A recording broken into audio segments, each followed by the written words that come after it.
lives are lived in our bodies, but we so often just ignore them when it comes to mental health and we focus on our thoughts all of the time. And our bodies have so much power, and they're oftentimes a lot easier of a doorway to get into whatever it is that you're trying to work with, because your body can only be right now. Your body can be in the moment. That's it. Your brain can be all over the place. Your thoughts can go 15 years in the future. They can go 5 minutes in the past, but your body is right here, right now. And so it's a really helpful tool if you can get your brain and your body more connected. It's like a cheat code.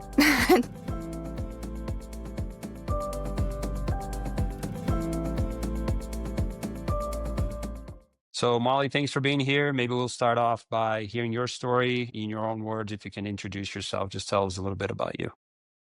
Sure. Thanks so much for having me on today. So, where to start? I own a private practice in Belmont, North Carolina.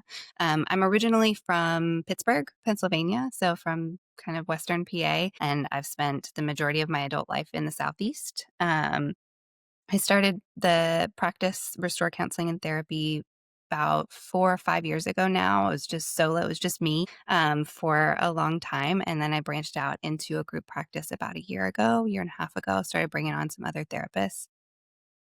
It's always been a dream of mine. I really value connections, and I feel like being a therapist can be a really isolating job. And I've always been somebody who just needs, I like to talk it out. I'm a very verbal processor.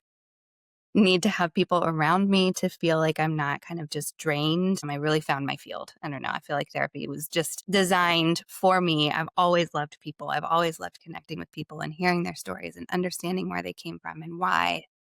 I've loved travel for that reason of meeting different people and again, hearing their stories and why are they the way they are and what's important to them and what shaped them. And so I felt like I don't know, a natural progression of this was the right fit. It's been very stretching. It's been a very new experience to kind of step into more of a managerial, businessy kind of role from such a relational, people focused history, work history, and just like personal life history. But it's been really fun. I've really enjoyed it.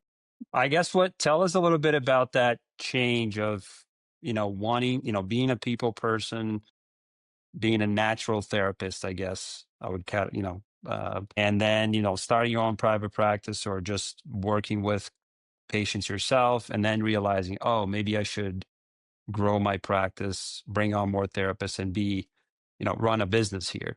What was the mindset around that? I was in a group practice for a long time in Atlanta before we moved, and it was such an incredible experience for me as a person and as a therapist. I feel like I would not be the person or the therapist that I am today had I not had that experience. And so when we moved from Atlanta to the Charlotte area, I always had in my mind that I wanted to create that myself.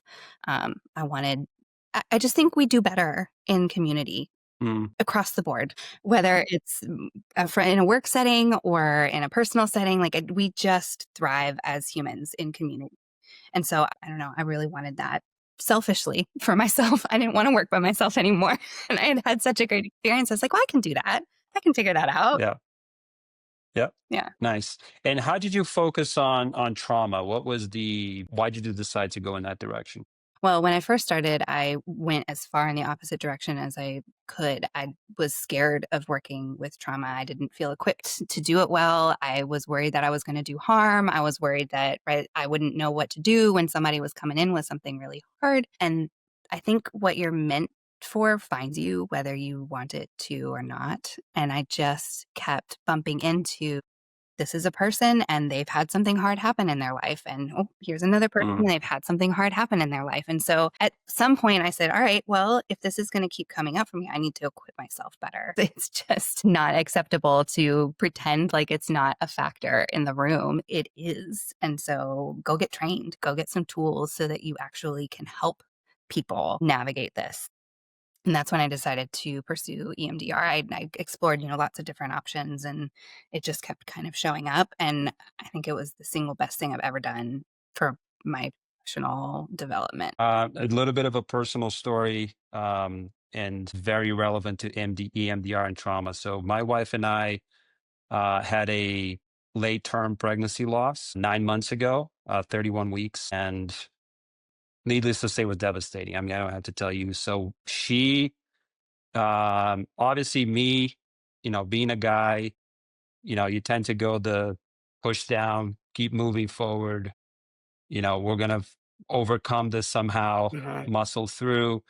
My wife has been in therapy for a long time. She actually did EMDR when she was younger, and she has restarted doing MDR, and it's been life changing, I would say. It's obviously like the first couple months, we were just, what do we do? And then we started, she started doing acupuncture and EMDR, and it's, it's hard the days she goes because you have to tell the story and you have to revive it or relive it.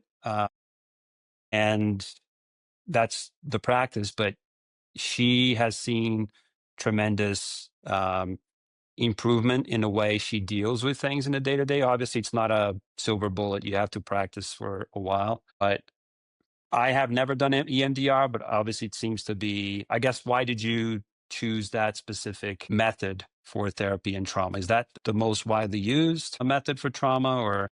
It's one of the most widely used. I'm kind of a natural skeptic. If somebody believes in something or is like really excited about something, I love that for them. That's great. You're into it. That's awesome. I love that for you. But before I like fully dive in and get on board, I'm going to do a lot of research and Mhm. determine. And it just kept popping up. And what I really loved about it is it's so empowering, right? I think a lot of other models kind of create this dynamic where like I have to have my therapist and they're the one who is fixing me. And with EMDR, it's so empowering because you're doing it. It's your brain. It's your kind of natural processes that are getting tapped into. Like if you're doing it, you can physically be the one to do the motion, right? And I love that. I love that because when it comes to doing trauma work, like one of the things that is so vital is building confidence. Trauma can really steal your sense of who you are and what you're capable and how just like big you can be and how much space you can take Yeah. up. And I love that it hands it back to you of I'm here to help you and hold it with you because it can be too much to do solely on your own. You need another human sometimes just to like be there with you, sit, acknowledge it, grieve with you, right? Like whatever that looks like, but you're doing it.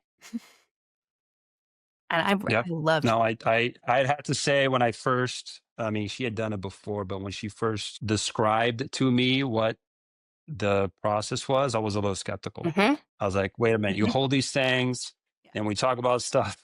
It doesn't seem like it's gonna give you're not doesn't seem conducive to a lot of results, but okay. I mean, and then, she, it's been great. I think some of the best outcomes she's had from any sort of she's done talk therapy. We saw, we've done couples therapy together, but I think, no doubt this is the most effective. yeah. That's been my experience as well, right? Like I had gnarly anxiety for a lot of my life, just could Mhm. not shake it. I tried all the different things. I had many different therapists over the years. I tried medications, right? Like I tried a lot of stuff to try and address it. And it wasn't until I started doing EMDR. Have done it myself. I experienced it in training and then I was like, ooh, that works. Okay. I'm gonna do more of that. That's Yeah. incredible. It's Yeah. like witchcraft. And Yeah. it can be completely life-changing, and I don't know, I think that's incredible because people who have experienced trauma, right, like, you don't want that to shape the rest of your life. You don't want to be defined by this awful thing that happened to you at some point in your life. You're not. You're so much more than that, but it can feel really trapping. It definitely does. Yeah, it definitely feels like, we talked about, like, some of the things we talk about is like, you know, what's the purpose of what we're doing now? Like, I feel like I'm just kind of getting up, going to work and going to sleep every day. Mhm. You kind of lose Yeah, meaning in life, and that's tough, to know that you have so much going on. You're like a valuable human being, and just to be trapped in this kind of straitjacket of I can't get out of my own head is really tough, right? yeah, yeah. I'm really sorry for your loss. That's awful. Thank you.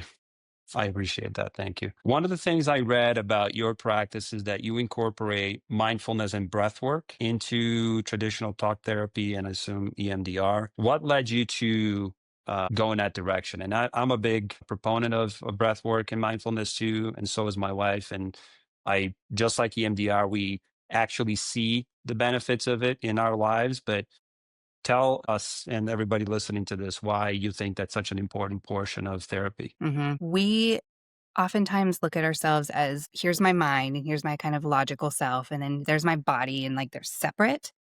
And the Hmm. reality is it's so intertwined. When we talk about our experiences, right, we use visceral physical language. We talk about my stomach dropped or my palms were sweaty. Like we all know what that means. You know exactly what that means. You've had that experience. Our lives are lived in our bodies, but we so often just ignore them when it comes to mental health, and we focus on our thoughts all of the time. And don't get me wrong, it's helpful, right? Our thoughts can go all over the place and sometimes they need to be corralled in a little bit.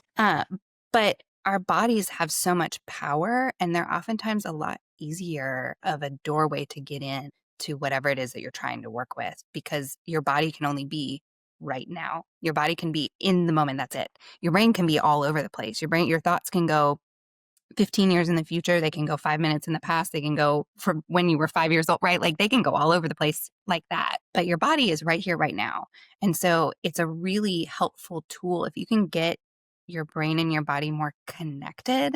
It's like a cheat code to when you're having a Mm, time in a moment, right? You don't have the capacity or the ability in that moment to sit and challenge all of your thoughts and try and reroute them and try and like, again, it's helpful, but it's not always the easiest or the fastest or the best way. Personal practice, right? I've been doing yoga for years and years and years and years, and it was one of the first things that got my brain to shut up. I did hot yoga for a while because I needed the combination of movement and breath work and heat to make me like slightly uncomfortable to be able to make my brain be quiet for just a little while. And then that kind of moved into, okay, I don't need the heat part. I can just do the other parts. yeah. Um, Yeah. but, you know, I've had personal experiences of this actually makes a huge difference if you're able to practice it on a regular basis. And then I've seen it over and over and over again. And I mean, we look at cultures from thousands of years have been using movement and breath to work with their communities and their own bodies and their thoughts. It's just, I think we devalue that stuff sometimes and we shouldn't. Yeah. Kind of a no brainer. Hmm. What I love about, and I actually was recording a podcast with someone and he mentioned this is the breath work and mindfulness to be able to sit like, for example, I do about 10 minutes every day. I get up, I walk the dog, I brush my teeth, I do 10 minutes of, meditation. I use like one of these apps and anyone can do it. It's not like, because when you think about, going to the gym or going to therapy, or it depends on whether you have insurance, can you drive there? They're all different kind of limitations as to whether you can actually do something. But that's one thing that anybody can do. Everybody, doesn't matter who they are, what they do, has 10 minutes every day that can just say, I'm going to shut my brain off and I'm going to get ready for this day. And then throughout the day, be able to use those methods to kind of calm things down. Like you're in a stressful environment or you're getting ready to go on stage or so, I don't know, some triggers Kids that are screaming. make you, yeah, right. So those are like that's the. I think I was talking to somebody about easiest path to kind of calm your brain down, and she said just do 10 minutes a day. Like you can download a thing online, you can chat GPT a breath work. It's not that complicated. So just start there. Yeah.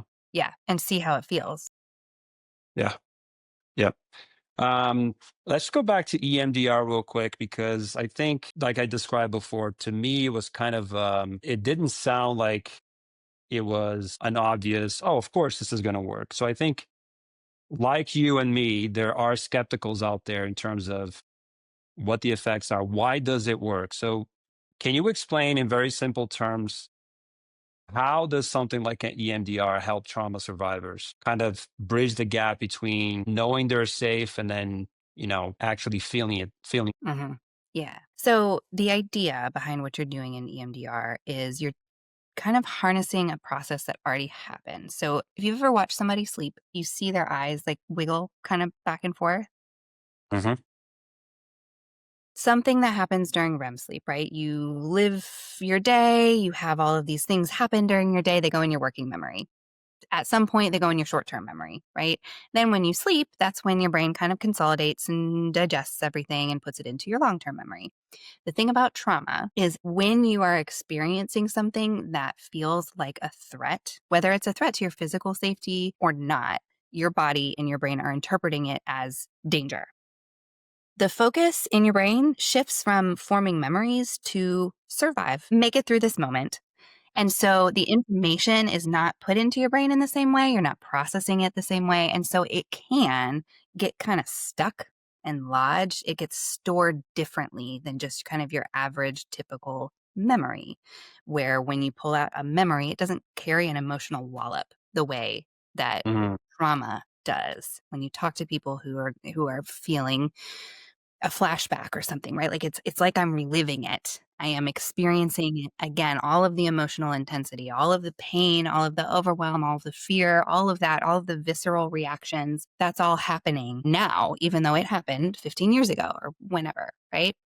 And so what we're trying to do with EMDR is say, okay, that thing that's like lodged in your brain, let's give your brain another go at digesting it, right? Mm. So we're focusing in on that memory or that experience or that kind of network of experiences. And then we're letting your brain do what it naturally does, which is digest it, take it from its current form into long-term memory where it's just a memory. It's like looking at a picture versus being immersed in like a VR experience. Very different. We're not erasing anything, but we're trying to take it from VR into a picture. So you kind of trying to attach a new reaction to reliving that, so it's not kind of spooking you when you relive it. It's really trying to take it to where you're not reliving it at all, you're just remembering it. Where, yeah, that happened. Mm. Like, I don't have you can remember something that was joyful, but you may not feel the intensity of the joy, even if you remember it as joyful. It's in the opposite vein, right? When you're remembering reliving trauma, you re-experience the intensity that you did then. And that's what can feel so trapping is like, I never know when that's gonna happen. I never know when that's gonna get triggered. I never know how long it's gonna last, right? And it's just totally derails my day and my life. And so we're trying to remove the intensity of that emotion from the memory to where you still Mm. remember everything that happened in your life. You still remember all the same things. But when you think about it, your body doesn't react. You don't feel unsafe again. You don't feel flooded by all of these uncontrollable, really, really big emotions. And the way that we do that is through bilateral stimulation. So that those eyes wiggling during REM sleep, what that basically means, it's like the right left brain kind of working back and seems to stimulate that kind of No, I didn't know that. brain digestion, which is why, right, like when you go take a walk or a run and you're kind of thinking about a problem and it's kind of naughty, and then you go move your body in a rhythmic right, left, right, left, right, left way, a lot of times you come away feeling better, number one, and sometimes with a solution or a creative way of looking at it, or our brains respond to crossing that midline. Wow, I never thought about it that way. The run analogy is very interesting. That makes sense that the EMDR is that left and right That movement. So you're trying to kind of replicate that eye movement that is the brain switch, and also like running or walking, is. you get into a different mindset that way. I never thought about it that way. That's very interesting. And that's why there are so many different ways of doing it. You can use a light bar where your eyes follow, you can follow somebody's fingers, you can tap, you can use buzzers that buzz right, left, right, left, right, left. Right? You can use tones, you can do a combination of all of those, but really it's the bilateral right, left stimulation that's the key. Have you heard of EMDR being done using VR goggles? I have not experienced that. I've heard of that. Yeah. Yeah. We have a customer in California that's working with an organization. I think they're working with a tech company out in the Bay Area to develop new techniques around that. Uses in his practice. They got a pretty big practice connected to Kaiser Hmm. out in California, and he was trying to basically bring it to market mainstream. Hmm. But Cool. I thought it was very interesting. Yeah. Yeah. Yeah. Because I guess with VR, like I've tried like the Apple, Mhm. goggles or something, and it can project like when I first thought about it, I thought, okay, well, the image is going to be like right here, so maybe it's not going to be effective. When you have this thing on, it kind of tricks your brain to be able to see an image far away. It almost feels like you're in a movie theater. So I can see it being really effective at the visual cues of EMDR that way. Yeah, I could definitely see. Um, Yeah, I'll be curious to hear more about that when they bring it out and it gets more mainstream.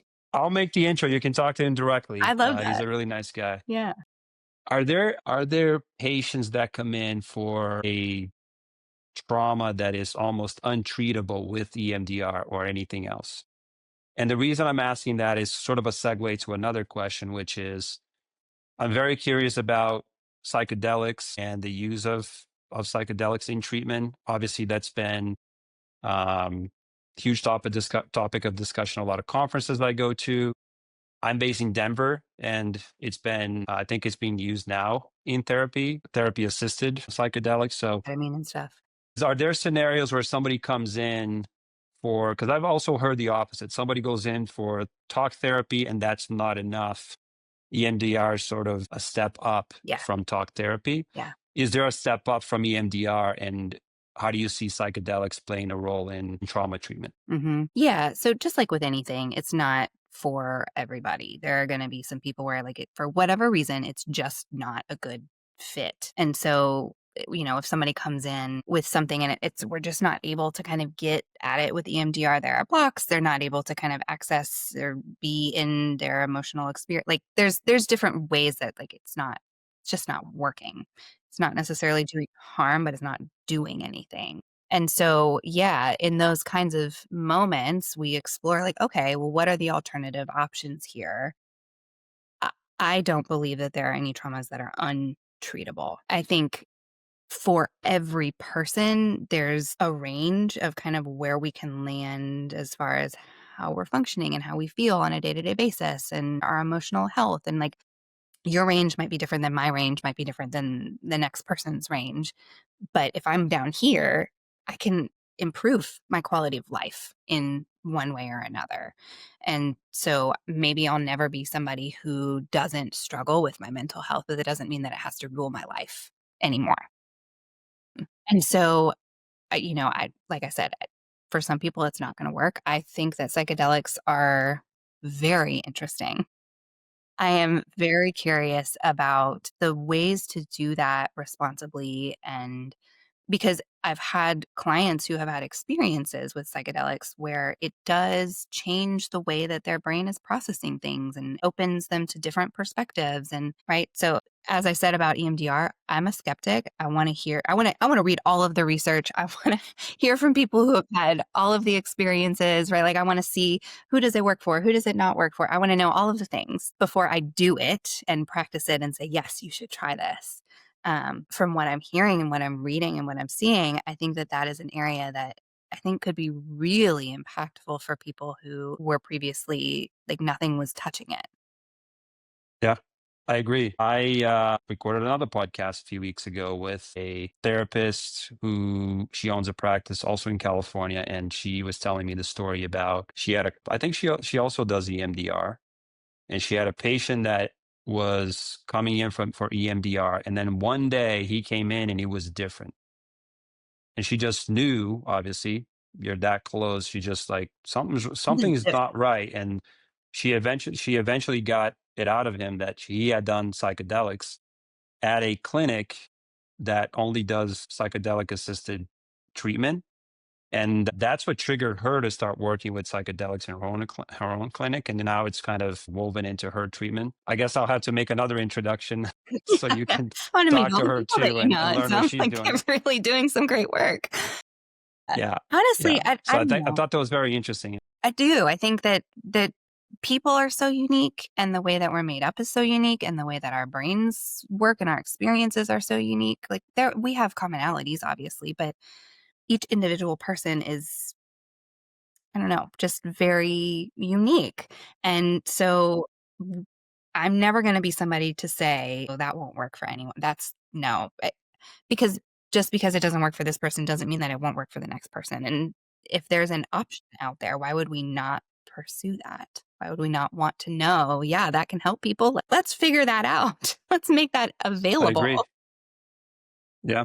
And there's been uh, historically the last, I don't know, few decades, as far as I know, from talking to professionals like you, there have been studies on um, veterans. Mm, I guess the VA is the biggest um, clinical trial host for psychedelics, and they've been testing it for a while.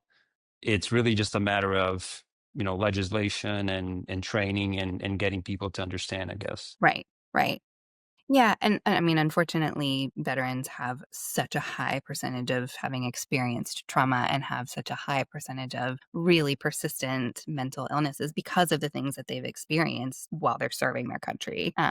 I do know that with psychedelics, like depression, really persistent depression, it's one of the ways to kind of break through that wall for many people. That's where I've seen some really incredible Hmm. impacts where it just wasn't touched by anything. And then there's something that happens whenever you use psychedelics that just unlocks something. Yeah.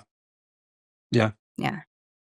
I'm always curious to, and this I asked my wife when she was telling me the last session she had with EMDR. And the whole time I'm thinking how hard it must be for her therapist to be listening to what she's saying, because she's telling the story about, in our case, loss of our child and what she had to go through in very detail. I mean, she's not telling anybody else in that level of detail. She's telling like surface level, this is what happened, we went to the hospital, whatever.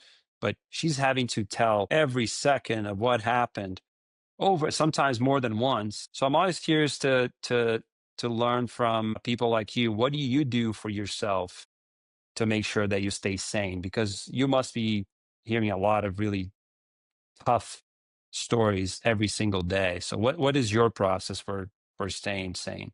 Yeah, it's something that comes, I think, with time as you are in this field and you realize, like, okay, I can't just flip on autopilot and go about my life and not be impacted, right? You build actual, real relationships with your client. Like that is, I think, the baseline of good therapeutic work is to have an actual human relationship with the person who is sitting in the room with you. And so I actually care about them, right? Like, and so when you care about somebody and they've been through something hard and you're hearing about, like, it does have an emotional impact on you because I'm human Hmm.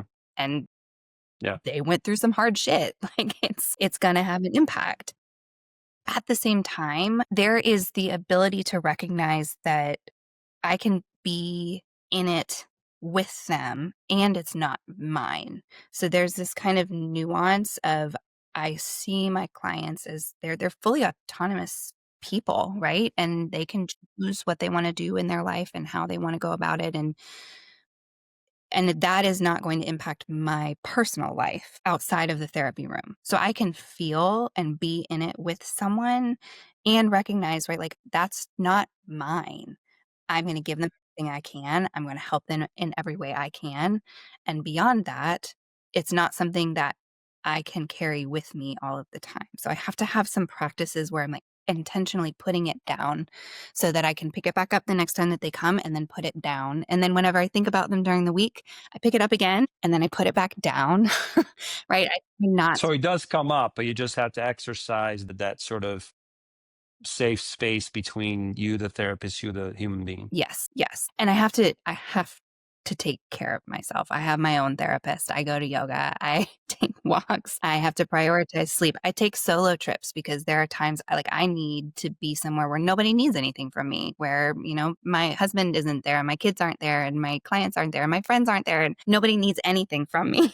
I'm glad you're saying that because people think I'm crazy for doing solo trips. They always think like, "Oh, you're trying to get away from your wife." No, that's not it. It's just like I want to be able to disconnect from everybody. Yes, yes. It's not about any one individual person or not wanting to be there for anyone, but that is something that I think is really vital for me specifically. I need that time to know, like, it's just me. I'm just taking care of me right now. Um, so I will say the first few years of doing it, I think it's harder to, you have to kind of learn where your limits are, how many really, really heavy, stories you can hold at once and recognize like, okay, I've hit my limit. if somebody reaches out to me, I'm not going to be able to help them the way that I want to because I'm full. My capacity is full. Maybe my schedule's not full, but my capacity is full. So I need to know what that is. And I need to have people who I can send them to, who I trust, who I say, you know what? I can't right now, not because of you, because of me. And I have somebody who's great, who can help you. I'm going to send you directly to them. You're not just going to go float out and no, I can't help you. Sorry. Yeah. And that's probably how you arrived at I need to start a business and employ other people that I can collaborate with. Yes. Yes.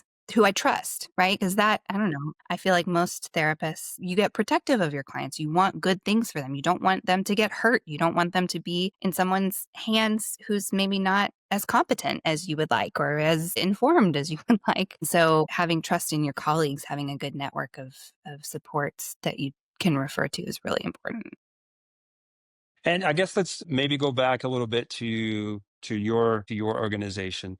How many therapists you guys have? Are you doing telehealth in person, different locations? What do you offer now to the patients? Yeah. So right now it's the three of us. It's myself, Allie, and Emily, and we offer in person and telehealth for a variety of things. I really try and I don't want everybody to have to be able to do everything. So I want all of us to be really good at what it is that we do and recognize like what those limits are and send people to someone who's really, really good at what they do.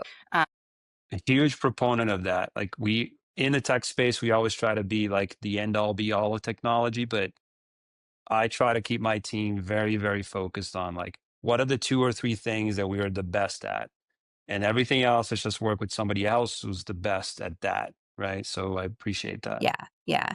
So, I we only started expanding within the last year, so I would like to build something that is big enough to kind of serve the whole family well. That's kind of my vision. I want a family to be able to come in and everybody get their needs met, whatever those needs Hmm. might be. So I want people who are able to kind of work with each individual presenting struggle or concern. But for now, it's the three of us and we're in Belmont.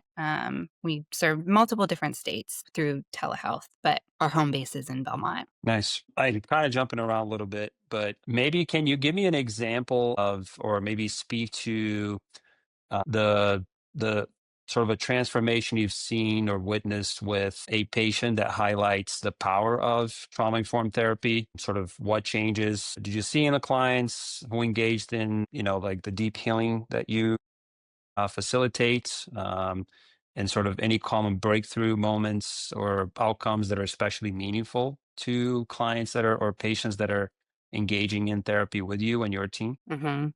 Yeah.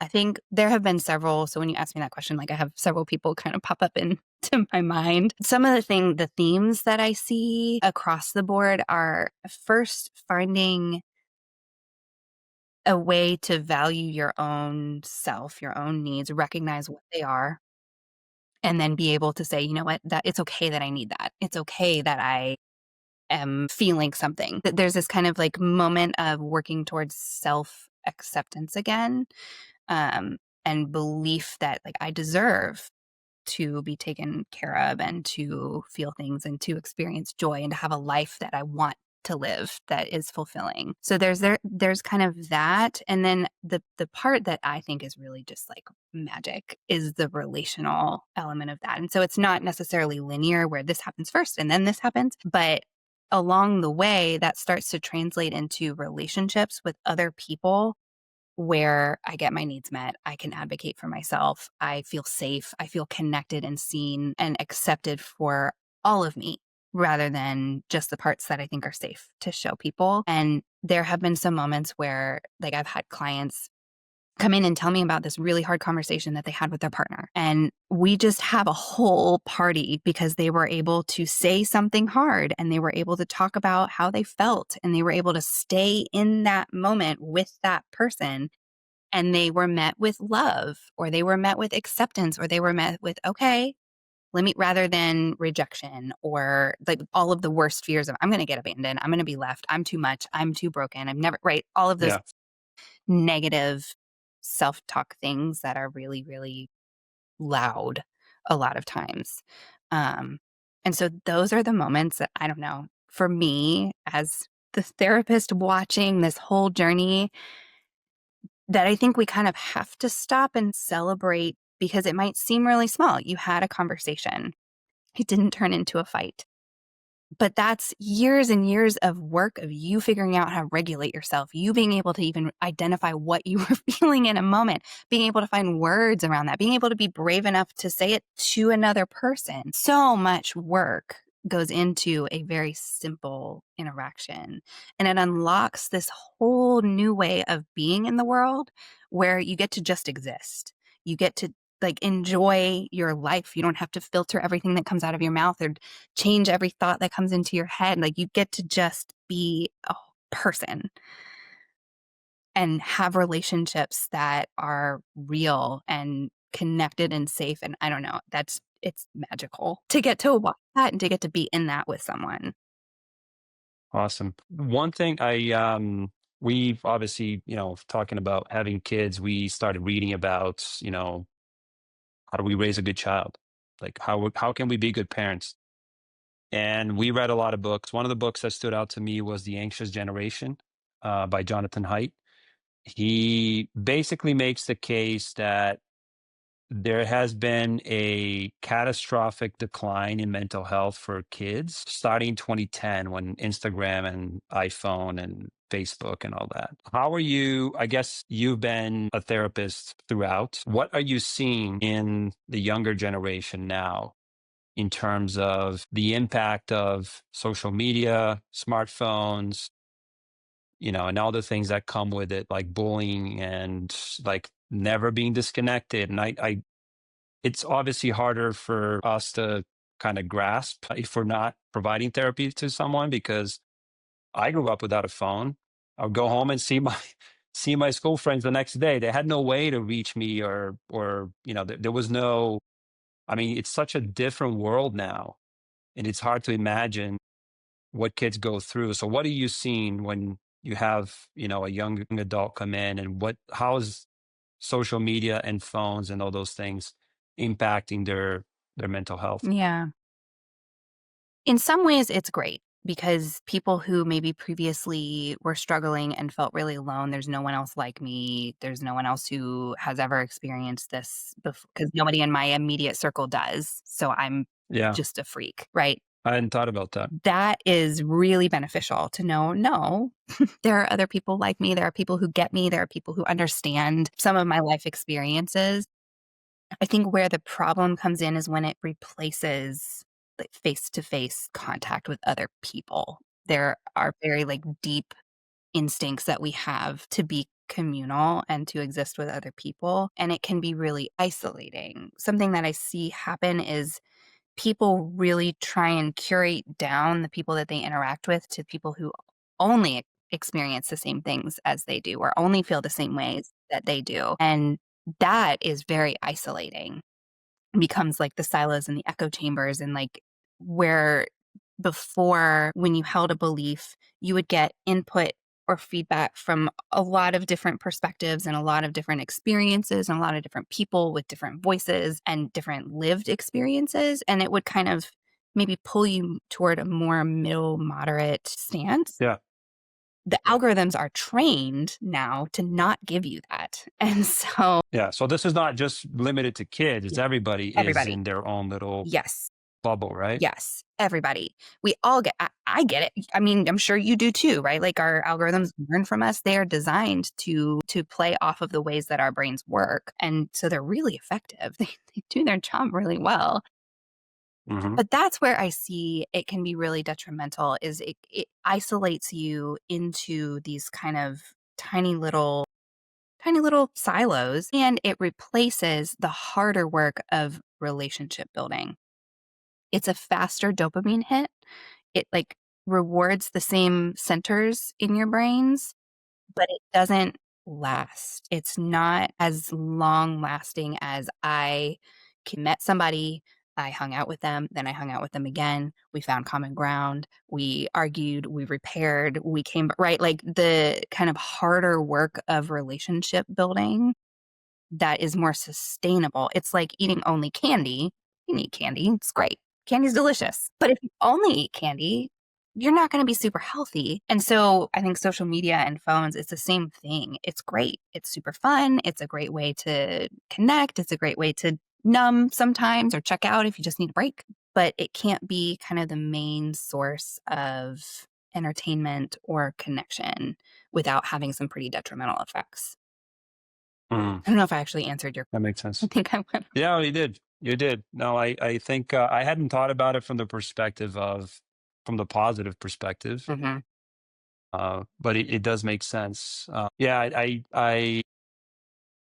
think again, being in dad and mom one, soon to be mode, we started observing things around us, and like kids at restaurants and kids at parties, and it always kind of boggles the mind for me to see a 5-year old. And I guess it's easier for me to say because I don't have kids, but it's to see a 5-year old with an iPad at a restaurant, just like, kind of not really there, just kind of so tunnel vision into what's going on. And I imagine it's kind of like we have friends that are complete opposite of, like, they're in the woods, they don't watch TV, they can't look at a phone. We don't have our phones around.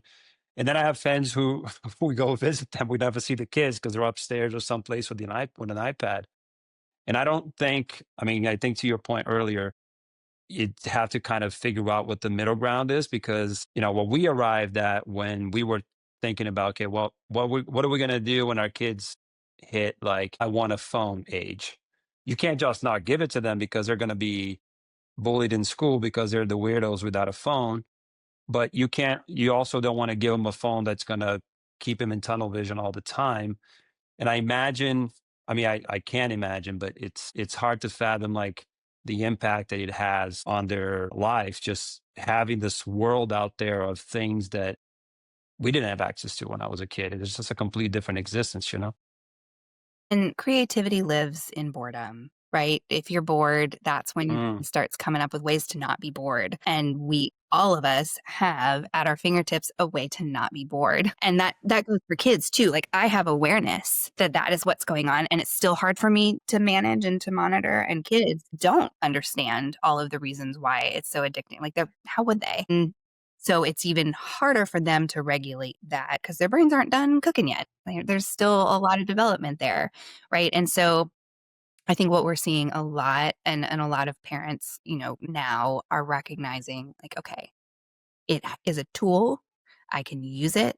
It can be a way that we play, right? Like maybe we play video games together. Maybe we watch movies together. Maybe we like get really into certain post influencers together and watch them. It can be a communal activity, but the key there is it's not just me by myself in my own little world exploring the big scary world of the internet where there's some really weird stuff out there. yeah, Right. yeah, yeah. That's, I guess, the scary part, because you can't really. I mean, there's only so many locks you can put in place, Right. but Right. Right. I think you also have to realize they're probably smarter than you in terms Mhm. of Coming how to around get that. out of Yeah. the whatever settings Right. you Right. try to put in place, Yeah. right?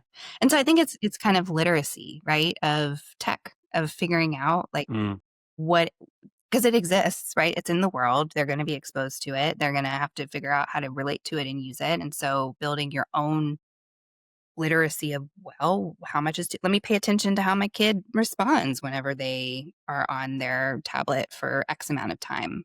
Do they become insufferable? Okay, maybe that's too much. You gotta scale it back, right? I think for parents, it can be really scary of like, oh, I can't make the wrong decision. I'm afraid I'm gonna mess my kid up. And we all will in our own special way. You try your hardest not to. And so you pay attention, yeah, I think that's a good way to look at it. There's no, like, playbook. There are recommendations, but nobody has raised a perfect kid. right? You're going to make You're mistakes, right? gonna make mistakes. And kids Yeah. are moldable and they are resilient. And so if you're paying attention, you can course correct and say, all right, that's not working. That is a Mm, problem. Let's course correct. makes sense. Um, Molly, what are you, like, most excited about in the field of trauma therapy and holistic mental health? Do you have any plans to expand your practice's services, or to advocate for? trauma informed approaches, sort of in a broader healthcare setting? And I guess what changes would you like to see in how the industry as a whole approaches trauma and wellness over the next few years or so? Mhm. I think right now it's difficult for me to answer that question.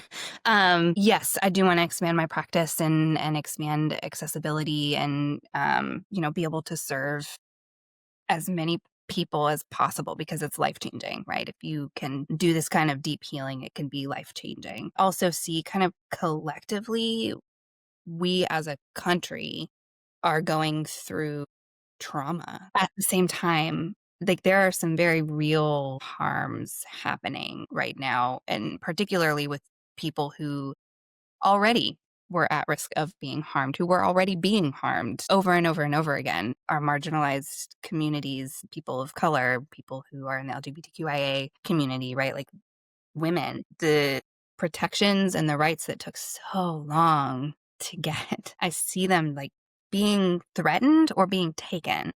And not even to mention COVID, right? COVID happened and we collectively as a world were experiencing the trauma of this like uncontrolled, terrifying, life-threatening thing. And we're going to see it for decades, Mhm. right? Because we're just talking about Mhm. kids that couldn't finish college in person, or kids that were out of high school for a year or two, depending on what they were. Yeah, kids who didn't get second grade reading because they were at home and their parents had to work and right, like, all of these trickle effects. So I I think right now I love that mental health is being talked about more often. I love that, right, when you look at social media, when you look at even just popular media, like it's a topic, whereas it never used to be. You go back 50 years, it was very taboo. And I think that that is a huge step forward. And we're in crisis collectively. And so the Yeah. conversation is great. And it's not enough. It's not enough when, you know, suicide hotlines are being defunded and Mm, like protections against discrimination are being taken away. So, as a therapist, that has been a very real wrestle over the last several years to yeah. reconcile, right? Like the work that I do is on a very individual basis, but there are these huge systemic needs that feel really overwhelming to figure out how to meet them.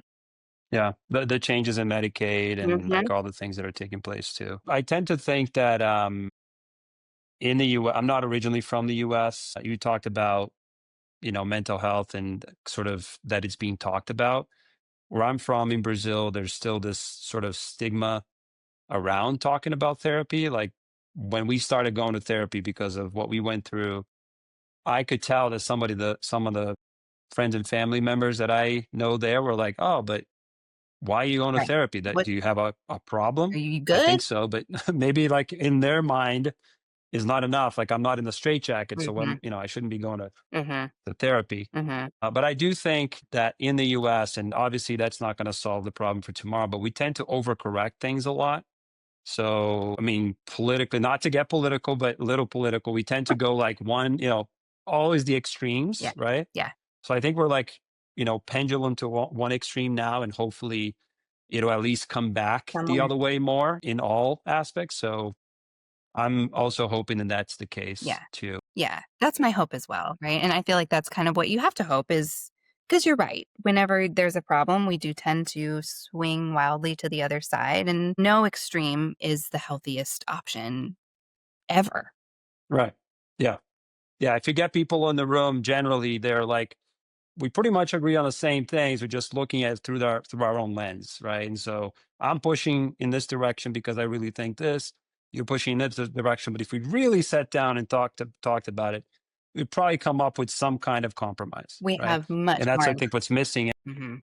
Yeah, and with I think obviously social media and those echo chambers that we talked about, I think it just exacerbates it because all everyone sees is what they want to see, and what reinforces what they already believe, right?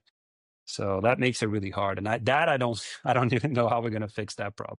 I don't and again, it's social media literacy. I think it's recognizing, okay, I'm being served a certain platter of things, and if I wanna have a less extreme response, I have to seek that out. I have to find it. Yeah. I have to Yeah. talk to people who think about things differently than me. I have to be in places where there's a mingling of different people and different voices and different backgrounds, and I have to listen to that. I have to be open to that rather than just angry and defensive about it, and that is hard. That is really hard when you feel really strongly about something and you feel like you are right, and somebody who doesn't see it your way is wrong. I don't know. It's really hard. It's really hard to sit and say, "Okay, well, let me listen and try and understand you. I don't know that you're gonna change my mind, but I'm gonna try and understand why you think so differently than me." Yeah. Yeah, that's hard to do. It's hard, but it's a good exercise. Like if more people could do it, we would have less division, I think. Yeah. Yeah, absolutely. Yeah. And that would be very Um, yeah, it'd be a step in the right direction. mhm. Molly, one of the questions I like to ask everybody that we record a podcast with is, if you weren't doing what you're doing now, is there like another version of Molly that you would be doing something completely different? I think everybody has. Like I've had people say, "No, this is the thing that I mean, you kind of started the podcast saying I knew I was going to do this. This is what I'm built to do." But is there something else in your world that you'd want to be doing it if this wasn't it? Yeah, I do think that I'm placed, like, in the right I'm where I'm supposed to be, I'm doing what I'm supposed to be doing. However, in another universe, something with travel, right? I love Something with travel. travel. I love exploring new places and meeting different people and right, like, that has always spoken to like, again, that kinda same part of me, but in a very different way. I think the world that we live in is really beautiful and incredible, and people are interesting. I love to learn about cultures, and so if there was some, I don't know, travel blogging or, like, being a rep for some sort of hotel chain, if I didn't have to be qualified, Yeah, a luxury travel rep who got to just yeah. go around to all of these incredible places. Yeah. And in a lot of ways, like we were talking about the division and how people think. I really think I've traveled a lot too. It's, I guess I would say, number one passion of mine too. And what you realize when you travel, whether you go from like where I am to California or Florida or North Carolina or Minnesota, and or if you go abroad, is you realize most people want the same thing. There's not this like massive, abyss between us here in the US and people in Europe or Asia or South America. Everybody kind of wants the same thing. Everybody wants, to feed their family, have a decent, make a decent living, not, be able to have health care Be and, safe, be able to have spend fun. with their family, be safe. And I think that to me, aside from obviously seeing beautiful places, is the biggest kind of motivation to travel is you just realize no matter how different somebody is from you. And I've been to some like really remote places where Mhm. people don't have internet. And you realize, oh, they're the same thing. They just happen to be born here. Yes, Their reality has been completely different than yes. mine. That is such a cool, I think, realization, like, to put together. I remember when I was maybe, I don't know, in my teens somewhere where I kind of realized, like, people are people. People are people. Everywhere you go, people are gonna people. There are gonna be people who are kind, there are gonna be people who are mean, there are gonna be people who but everybody kinda wants the same thing, and I don't know, dynamics between people are very similar across all cultures. So to your point, right, like, I think that is a really great reminder, and it can be really freeing because it allows you to just relate to people on an individual level rather than being threatened by something that looks different or feels different you're used to. It doesn't have to be threatening. They're a person. The packaging might look different. Yeah. Yeah. I agree 100%. Molly, I'm going to wrap up with two questions. First, what are some books or podcasts or YouTube videos that you would recommend to folks listening to this podcast that you have come across and you'd recommend, maybe around the work you do, maybe around something else? And where can people find your practice, find you online? One book that I recommend all of the time, and it comes with a caveat, is that it's very heavy, is The Body Keeps the Score, Bessel van der Kolk. I read it. Yeah. Mhm.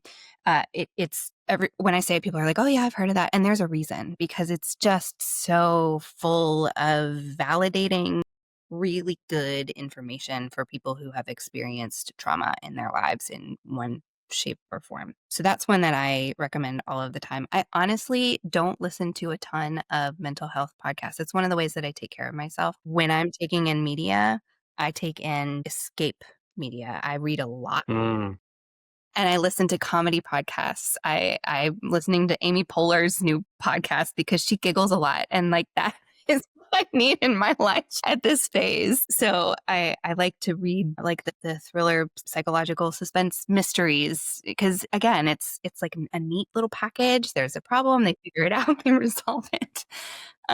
So I'm not super helpful on the informational podcasts at this moment in okay. time. Yeah. As far as finding my practice, we are at restorecounseling.therapy.com.